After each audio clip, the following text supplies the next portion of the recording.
की, धर्मवीर संभाजी महाराज की जय भवानी।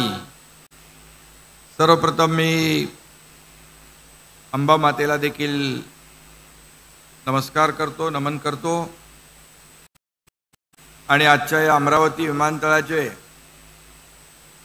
विमान सेवेचा लोकार्पण प्रसंगी उपस्थित आपले राज्याचे लोकप्रिय मुख्यमंत्री देवेंद्र फडणवीस जी, केंद्रीय विमान वाहतूक मंत्री, बहुत ही आपका राम मोहन जी तहे दिल से स्वागत करता हूँ महाराष्ट्र में। बहुत ही हमारे यंगेस्ट मंत्री आहेत ते आणि सर्वात तरुण मंत्री केंद्राचे आणि नेहमी त्यांची सकारात्मक भूमिका असते आणि त्यांच्या सोबतीला आमच्या मुरली मोळ जे आहेत ते आपल्या घरातला माणूस आहे आणि आमचे सहकारी उपमुख्यमंत्री अजितदादा पवारजी, चंद्रशेखर बावनकुळे, गिरीश महाजन, अनिल बोंडे, आनंदराव अडसूळ, नवनीत राणा, किरण सरनाईक, धीरज लिंगाडे, रवी राणा, संजय खोडके, राजेश वानखेडे, आपले दुसरे मंत्री आकाश फुंडकर,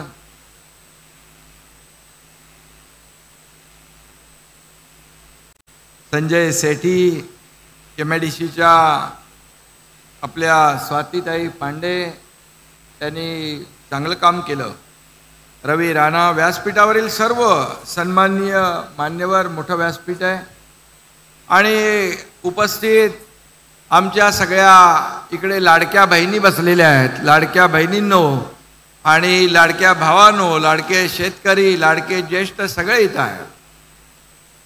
मी सगळ्यांचं मनापासून या ठिकाणी अभिनंदन करतो।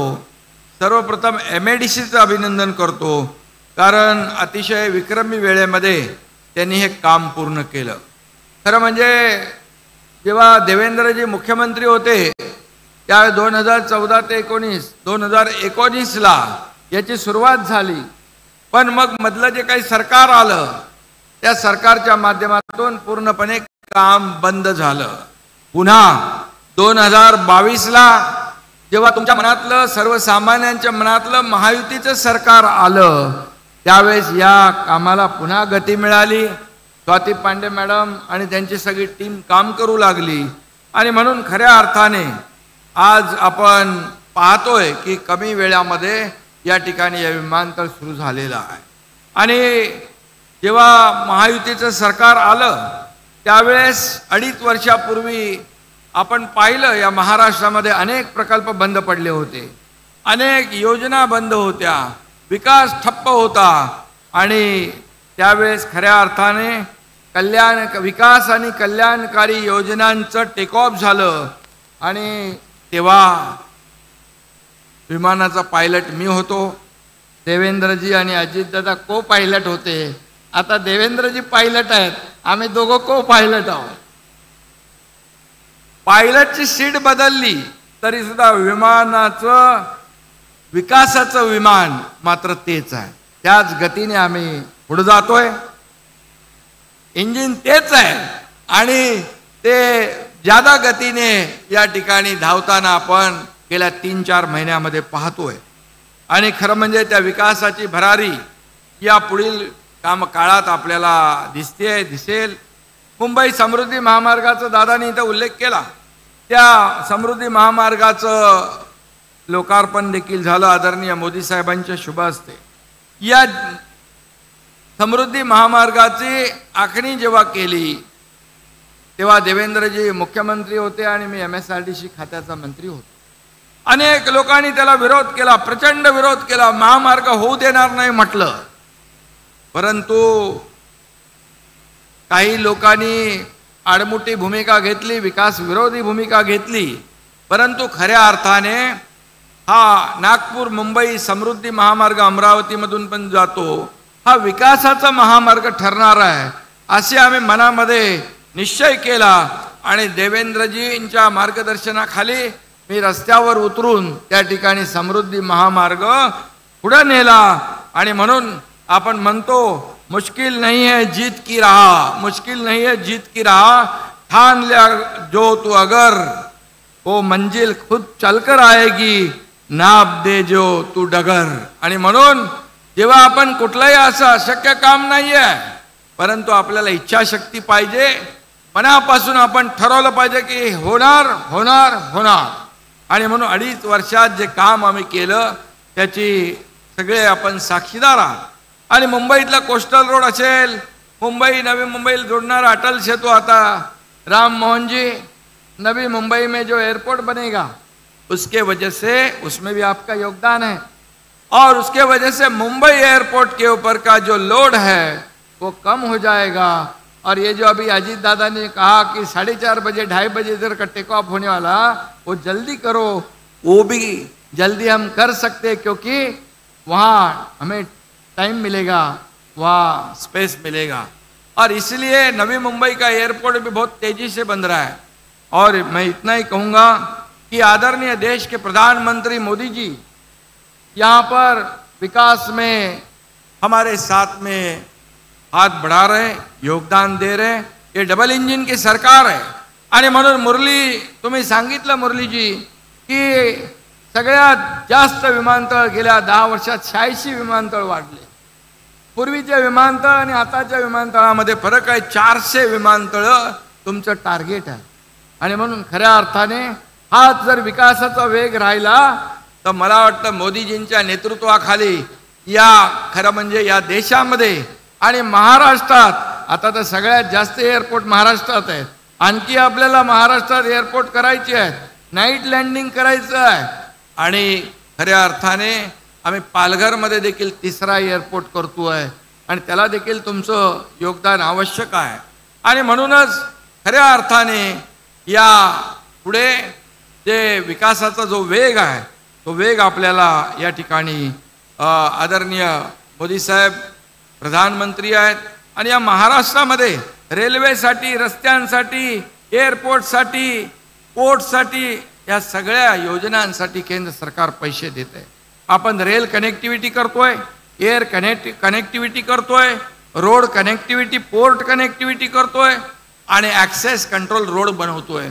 या राज्यामध्ये कुठल्याही कोपऱ्यातून कुठल्याही कोपऱ्यात जायचं असेल तर 7 ते 8 तासापेक्षा जास्ती लागता कामा नये, ही आमची संकल्पना आहे. आणि म्हणून नागपूर मुंबई पूर्वी 15 तास, 20 तास, 18 तास लागायचे. आता पाहतोय आपण 6 ते 7 तासात, 8 तासात मुंबईमध्ये पोहोचेल. आणि मला वाटतं आता अमरावतीवर मुंबईला 6 तासात माणूस जाईल. 6 तासामध्ये अमरावतीचे पालकमंत्री बावनकुळे आता 6 तासात नागपूर टू मुंबई. हे चमत्कार जो आहे हा समृद्धी महामार्गाचा आहे. आणि म्हणून मी एवढंच सांगतो, या ठिकाणी एअरपोर्ट झाला आहे, आता फ्लाइंग क्लबचा देखील शुभारंभ झालेला आहे. मोठी जागा आहे, फ्लाइंग क्लब होईल, मोठ्या प्रमाणामध्ये ट्रेनर मिळतील, पायलट आपल्याला मिळतील. आणि खरं म्हणजे इथून विमान जेव्हा आकाशात झेपावतील तेव्हा त्यांच्यासोबत अमरावतीची प्रगती आणि विकासही झेप घेणार आहे. आणि खऱ्या अर्थाने अशा प्रकारच्या पायाभूत सुविधा देणारं महाराष्ट्रातलं नंबर 1चं आपलं राज्य आहे. अनेक विकास प्रकल्प आज सुरू आहेत, अनेक विकासाच्या योजना या ठिकाणी सुरू आहेत. आणि म्हणून आज मी एवढंच सांगतो की आता अमरावती हा 7 तासावर, ब्रेकफास्ट अमरावतीत करायचा आणि दुपारचं जेवण मुंबईत करायचं, अशा प्रकारचा तुमचा समृद्धी महामार्ग होता. पण आता विमानामुळे 1.5 तासात तुम्ही मुंबईला पोचाल. आणि हे विमानतळ मगाशी अजितदादांनी सांगितलं 92 पासून सुरू झालं, पण मध्ये त्याचं काय झालं माहीत नाही. पण जेव्हा देवेंद्रजी मुख्यमंत्री झाले त्यानंतर पुन्हा त्याला गती आली. मी मुख्यमंत्री झाल्यानंतर त्याला आणखी गती दिली. आणि आजचा दिवस आपण या ठिकाणी पाहतोय. खरं म्हणजे राजकीय इच्छाशक्ती असेल तर काही अशक्य नाही. अशक्य गोष्टी आपण शक्य करून दाखवलेल्या आहेत. आणि म्हणून अडचणींचा पाडा सोपा असतो. आणि आमच्या आधी जे सत्तेमध्ये होते त्यांना फक्त अडचणीचाच पाडा तोंडपाठ होता आणि विकासाच्या पाड्याशी काही देणं घेणं ठेवत नव्हते. म्हणूनच अनेक प्रकल्प रखडले. स्पीड ब्रेकर सरकार म्हणून मागचं होतं, पण आता आम्ही सगळे स्पीड ब्रेकर हटवलेत. आपलं सरकार बुलेट ट्रेनचं आहे आणि बुलेट ट्रेनच्या वेगाने या ठिकाणी आपल्याला पुढे जायचं आहे.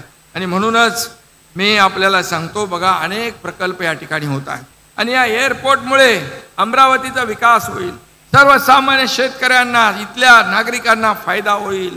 या ठिकाणी या वाहतूक व्यवस्था जिथे असते, रस्ते जिथे चांगले असतात, रेल्वे कनेक्टिव्हिटी असते, एअर कनेक्टिव्हिटी असते, त्या ठिकाणी विकास जलद गतीने होत असतो. आणि म्हणून सर्व नियोजित विमानतळांची कामं अशीच मार्गी लागली पाहिजे. यासाठी आपण प्रयत्न करूया. छत्रपती राजाराम महाराजांनी स्थापन केलेल्या कोल्हापूर विमानतळाचं विस्तारीकरण आदरणीय प्रधानमंत्री नरेंद्र मोदीजींच्या हस्ते झालं. त्या कोल्हापूरचा ऐतिहासिक लुक आपण पाहतोय. हे देखील विमानतळ आंतरराष्ट्रीय दर्जाचं होईल. इथेही नाईट लँडिंग होईल. सर्व तयारी मला वाटतं झालेली आहे आणि हे लवकर होईल. आणि म्हणून आपल्या सर्व पदाधिकाऱ्यांना मी मनापासून शुभेच्छा देतो. खरं म्हणजे अमरावती विदर्भातलं शिक्षणाचं माहेरघर आहे आणि म्हणून इथून विमानसेवा सुरू करावी, झाली पाहिजे अशी मागणी अनेक वर्षापासून होती. आणि म्हणून आज खऱ्या अर्थाने त्याला सुरुवात झालेली आहे आणि आपल्या सगळ्यांच्याच साक्षीने त्याचं उद्घाटन झालं आहे. जशी मागणी वाढेल तशी त्याची क्षमता देखील वाढ करण्याचं काम आपलं सरकार करेल. मला खात्री आहे अमरावती विमानतळ हे विदर्भाच्या अर्थव्यवस्था, व्यापार, पर्यटन, हवाई संपर्कासाठी गेम चेंजर प्रकल्प ठरल्याशिवाय राहणार नाही, अशा प्रकारचा विश्वास या ठिकाणी व्यक्त करतो. अगदी चांद्यापासून बांद्यापर्यंतची जी कनेक्टिव्हिटी आहे ती आपण भक्कम करतोय आणि म्हणून या संपूर्ण प्रकल्पांना वेग आणि गती देण्याचं काम आपण करतोय. म्हणून मी आपल्याला एवढंच सांगतो, विरोधक अनेक अफवा पसरवत आहेत, परंतु ज्या आम्ही योजना सुरू केलेल्या आहेत, लाडकी बहीण योजना असेल, लाडकी आम्ही तिघही इथं बसलेलो आहे, लाडकी बहीण योजना कधीही बंद होणार नाही. ज्या योजना आम्ही सुरू केल्या टप्प्याटप्प्याने आम्ही सगळ्या पूर्ण करणार. आम्ही प्रिंटिंग मिस्टेक वाला सरकार नाही. अनेक लोकांनी निवडणुकात काळात वीज बिल माफ करतो म्हणून वीज बिल बंद केली, निवडून आल्यानंतर विजेची बिलं पाठवले. ते आमचं सरकार नाही, महायुतीचं सरकार आहे. आणि या आमच्या सरकारच्या मागे देशाचे प्रधानमंत्री नरेंद्र मोदीजी ठामपणे खंबीरपणे उभे आहेत. अमित शाह साहेब आहेत, इतरही विभागाचे, जसं आता आमचा राम मोहन नायडू या ठिकाणी या विमान सेवेला मुरलीधर मोहोळ हे सहकार्य करतात, असे मंत्री देखील आपल्या सोबत आहेत. आणि म्हणून डबल इंजिनचं सरकार यापुढे देखील वेगवान गतीने काम करेल असा विश्वास व्यक्त करतो. पुन्हा एकदा तुम्हाला सगळ्यांना शुभेच्छा देतो. धन्यवाद. जय हिंद, जय महाराष्ट्र. धन्यवाद. और अब मैं केंद्रीय नागरिक